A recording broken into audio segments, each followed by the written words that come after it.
Russia will temporarily stop foreign investors from selling Russian assets, ensuring financial stability and responding to intensifying Western sanctions.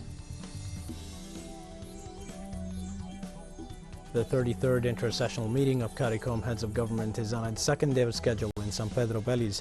Various leaders of the Caribbean have joined the meeting, which ends on Wednesday.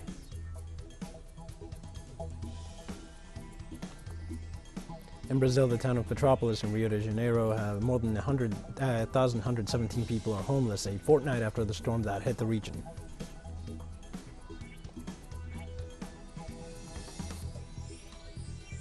Hi, this is From the South. I'm your news anchor, Dio Martin, from the TeleSUR studios in Havana. We begin with the news.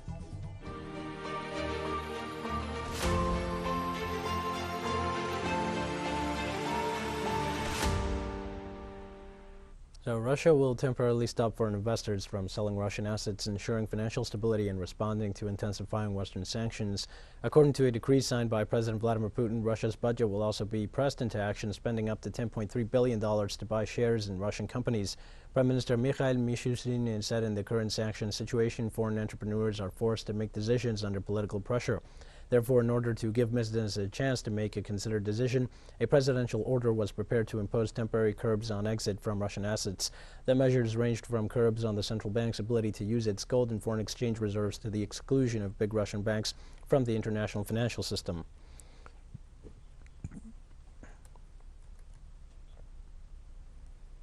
The second round of negotiations between Russia and Ukraine is to be held Thursday at the chosen venue to seek a peaceful solution to the situation in Donbas. The Russian government refused to reveal the location of the meeting.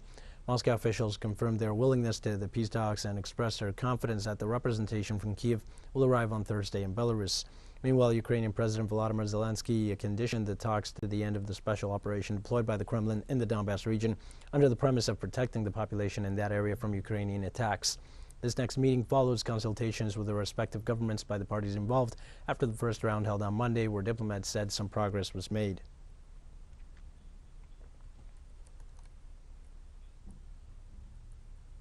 According to the Russian TASS news agency, Russian authorities on Tuesday reported that nearly 137,000 people have evacuated from the Donetsk and Luhansk People's Republics. The Russian Ministry for Emergency Situations indicates that around 23 regions are receiving 6,300 evacuees arriving from Donbas, and more than 2,000 people are volunteering at temporary accommodation centers. This is near the Rostov region from the Don, one of the closest Russian points to Ukraine. Furthermore, the Ministry of Emergency Situation reports that more than 95 accommodation points in different regions have received 600 tons of humanitarian aid.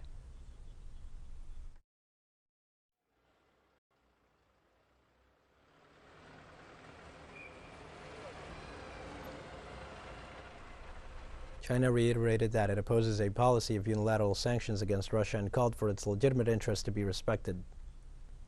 Questions on many occasions, and I would like to reiterate that we firmly oppose all illegal unilateral sanctions. Sanctions are never the fundamental and effective way to solve the issue, but will only bring serious difficulties to the economy and people's livelihoods of relevant countries, which will further aggravate division and confrontation.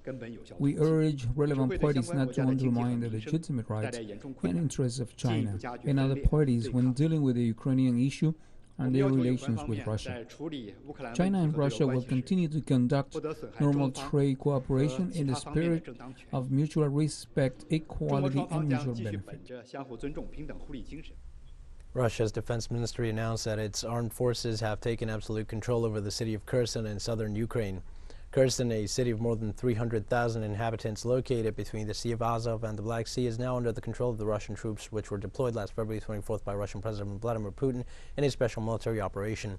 Russia's defense ministry spokesman Igor Konashenkov said that Russian units are currently negotiating with municipal and provincial authorities to ensure that social infrastructure continues to work normally, guaranteeing law and order. The spokesman assured there are no shortages of food or essential items in the city.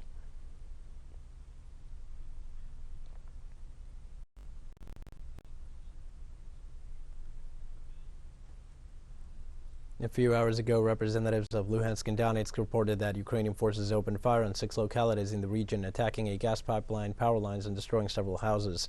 The information was given during a meeting at the Joint Center for Monitoring and Coordination on Ceasefire and Stabilization on the line of demarcation of the parties to the conflict. They also denounced that at 3 a.m. on Wednesday local time, the Ukrainian forces damaged 12 houses in Pervomaisk and 2 more houses in Kirovsk. Troop attacks on the Donbas have affected electricity and gas supplies to thousands of civilians who have been harassed for more than 8 years.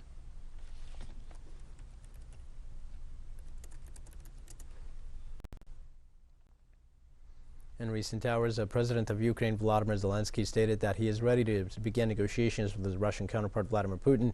In the meantime, government authorities claimed they destroyed an elite group of Chechen fighters that were plotting to assassinate the head of state.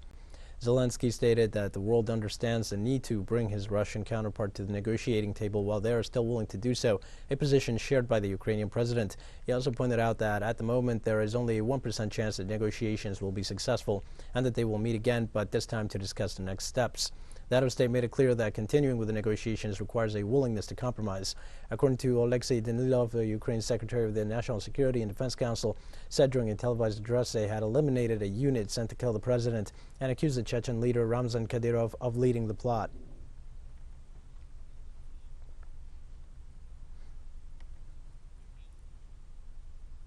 With more updates coming from the crisis in Ukraine, let's listen to a report from our Al Mayadeen collaborator Abbas Sabah. Afternoons in the Ukrainian capital Kyiv these days, or better, at this time, it's not like before. Multitudes of Ukrainian military deployed inside the city, specifically near government offices such as the presidency and parliament. Barricades along the roads, concrete blocks in the middle of the road, volunteers and armed troops everywhere. The Russian attack on one of the TV's transmission towers to silence the noise of psychological warfare. With all that, this war of provocations and mispresentations of the events includes a few hours and the picture will become clear. Russian forces advanced towards Kyiv from the north of the Russian and Belarusian borders. Let's go live now to the United Nations, where the Russian delegation is speaking concerning the Ukrainian crisis. Mention the rampant neo-Nazism in Ukraine itself, and the rampant neo-Nazis and neo-nationalist radical organizations about torch-lit processions and those who support Hitler. Those who are interested in the development of the Ukrainian crisis and how it has developed very much understand where it came from. In our actions today, we're trying to stop the 8-year war of the Maidan regime on the people of Donbas. Over the last years, our country has done everything it can, and things are impossible to avoid this kind of scenario. We, according to the Secretary General, have left no stone unturned and knocked on every door. However, we were not listened to. Those living in Donbas are still being bombed. They don't plan on stopping at 14,000 victims, the vast majority of which are living in the LPR and DPR, were living in the LPR and DPR. The aim of our special operation is announced on the basis of Article 51 of the UN Charter and will be achieved. However, we are not carrying out strikes on civilian facilities and civilians. Don't believe the large number of fakes spread around the internet on this. These fakes have only distributed like biscuits at operation centres, special operations of Ukraine, and this centre was destroyed. A peaceful scenario for Ukraine could happen if the radicals concern about preserving civilian lives in their country and rather than hiding behind them.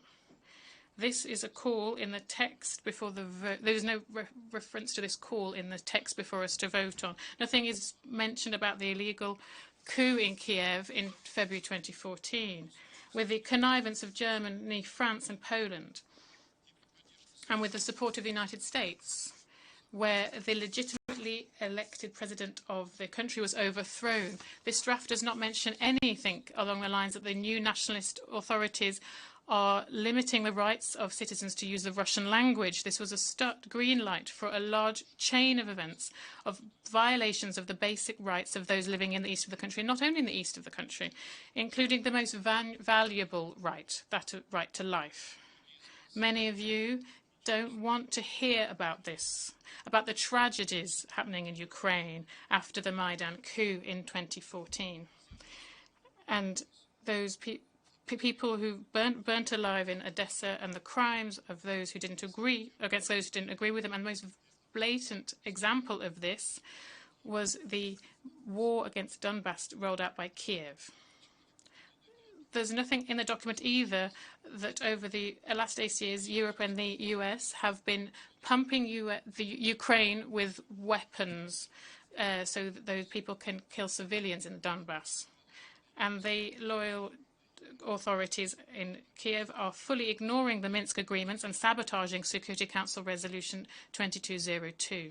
Finally, this draft is a clear attempt of those who, over the last decades, have committed huge numbers of aggressions, illegal and international law, as well as coups, one of which indeed was the Maidan coup in Ukraine. They present themselves as champions of international law. Thank you. I thank the distinguished representative of the Russian Federation, and now I give the floor to the distinguished. That was Russian ambassador to the United Nations, Vasily Nebenzia, addressing the Ukrainian crisis in the General Assembly's meeting. We're going to take a short break now. Stay tuned for more news, please.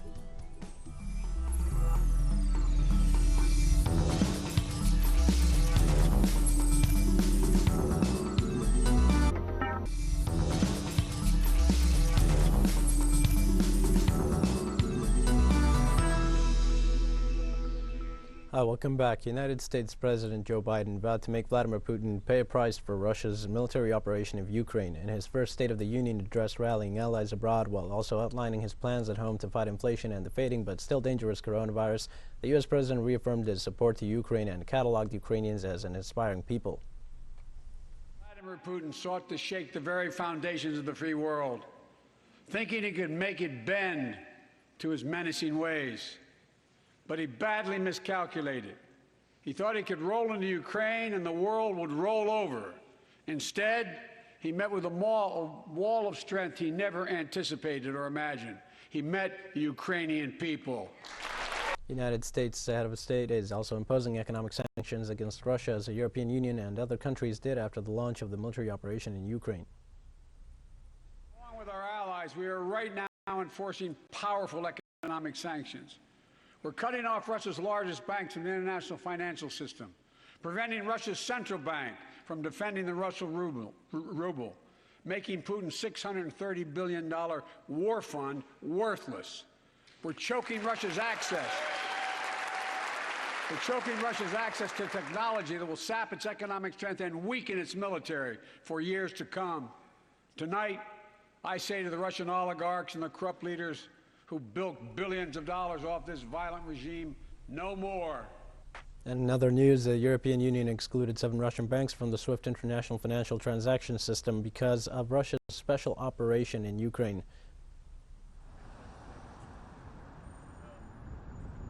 The decision was published Wednesday in the bloc's official gazette. The list of sanctioned banks includes VTB, the second largest in Russia. Now we're going to the United Nations once again to see the Syrian take on the matter. Serious in de-escalating the situation, they would have fulfilled the promises they undertook 3 decades ago, not to expand EU and transform Ukraine into a continuous threat to the Russian Federation. And they should have pressured Ukraine to abide by Minsk and to stop the violations against the civilians in Donbas, let alone those countries' eagerness to supply Ukraine with heavy weaponry and missiles, encouraging volunteers to fight in Ukraine. This indicates the clear-cut desire of those countries for provocations and not for containment and de-escalation. This draft resolution coincides with a huge media campaign to spread erroneous information and lies. It's not designed to find a clear-cut and real solution for the crisis, rather to defame the Russian Federation. It is a text that is full of loopholes and untruths. It ignores the real reasons for the escalation of tension and for the eruption of hostilities. Those who are eager to defend the Charter of the United Nations now today, they should have shown the same eagerness vis-à-vis Israel's continued occupation of the Arab territories and the aggression committed by the Turkish forces against our territory. What about the U.S. violations of the territorial integrity of our land, Syrian territories? Syria's rejection of Western hegemonistic policies and interference in the internal affairs of states, prolongating crises, promulgating and spreading anarchy, opting for double standards and selectivities, imposing unilateral sanctions, make it necessary for us to reject this draft resolution and vote against it. Thank you, Mr. President. Thank the distinguished representative of Syrian. We have more news coming up after a final short break. Please stay with us.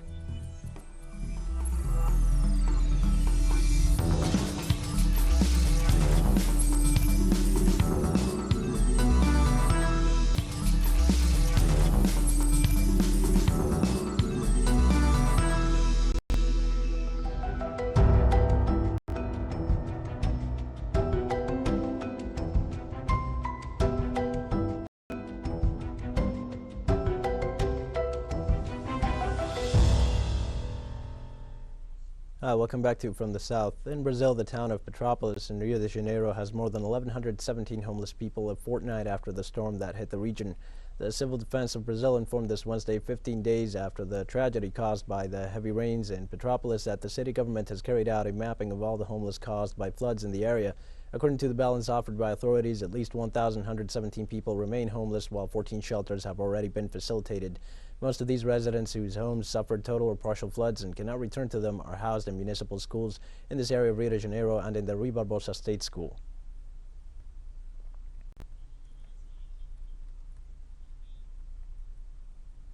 Floodwaters swamped into more towns on Australia's east coast as a deadly storm front barreled south towards Sydney, where the main dam began to spill water. The death toll rose to 12 in a week-long disaster that was washed cars from roads and forced tens of thousands of people to evacuate their homes as waters lapped at balconies and roofs. Sydney's main Warragamba Dam, lying southwest of the city, had reached capacity and started spilling water in the early hours of Wednesday morning. Residents in the vicinity were told to evacuate if asked to. Over the coming days, substantial rainfall is still expected in the coastal town of Ballina in New South Wales. Some 55 hospital patients were evacuated overnight, hours before a high tide from the sea combined with waters overflowing the banks of Richmond River. A makeshift emergency department was set up in a Catholic college for urgent cases. We were freezing and shivering and scared. The only things I salvaged was no clothes, just my dog and my cat and her ashes. That's all I've got. That's all I could say. On Wednesday, the United Nations will launch formal negotiations for a global treaty to address the planet's epidemic of plastic trash, a move deemed as historic. The UN Environment Assembly, convening in Nairobi, Kenya, is poised to adopt a resolution creating an intergovernmental committee to negotiate and finalize a legally binding treaty by 2024. The treaty will have a strong and broad mandate to consider new rules to target plastic pollution, ranging from the phase of raw material to product design and use, and finally to final disposal. Negotiators want the agreement to consider all aspects of pollution, not just plastics in the ocean, but tiny particles in the air, soil, and food chain, a key demand by many countries. The framework for this comprehensive agreement has the approval of a major plastic-producing nations, including the U.S. and China.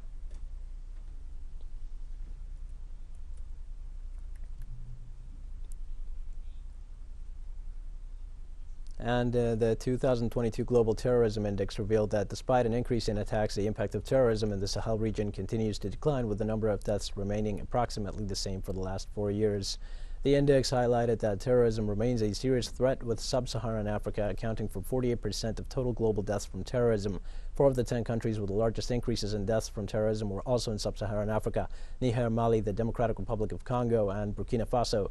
Following military defeats in Syria and Iraq, the Islamic State shifted its attention to the Sahel, with deaths from terrorism rising 10 times in the region since 2007. Terrorism in the region is compounded by high population growth, lack of adequate water and food, climate change, and weak governments. Adding to the complexity, many criminal organizations are representing themselves as Islamic insurgencies.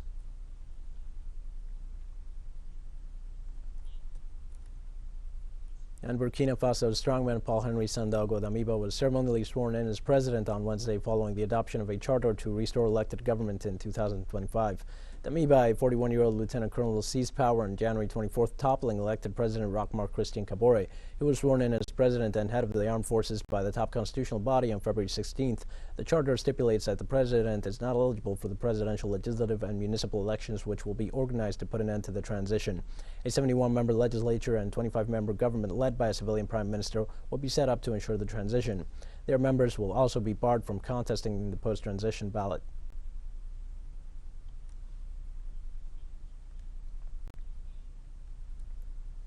Let's move out to Syria. The government of President Bashar al-Assad opened a new center for reconciliation in the town of Tal Arn in the province of Aleppo on Wednesday.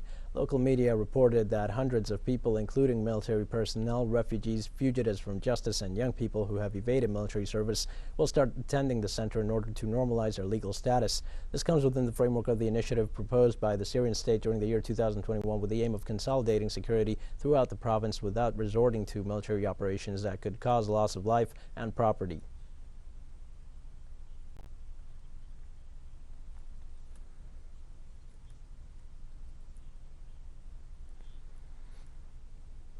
And moving out, thousands of Filipinos flocked to churches to observe Ash Wednesday, with Catholic priests and nuns daubing their foreheads with a cross for the first time since the start of the coronavirus pandemic.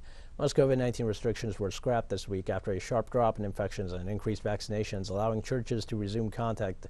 Devotees wearing masks began lining up outside Baclaran Church in Manila before dawn to receive the ash cross on their foreheads. Churches have in the past 2 years sprinkled it in people's hair due to anti-COVID measures. Since early 2020, most devotees have been forced to follow church services online, and major religious festivals have been curtailed due to strict social distancing rules. But Tuesday marked the beginning of the new normal, as most restrictions have been removed, allowing places and transport to operate at full capacity.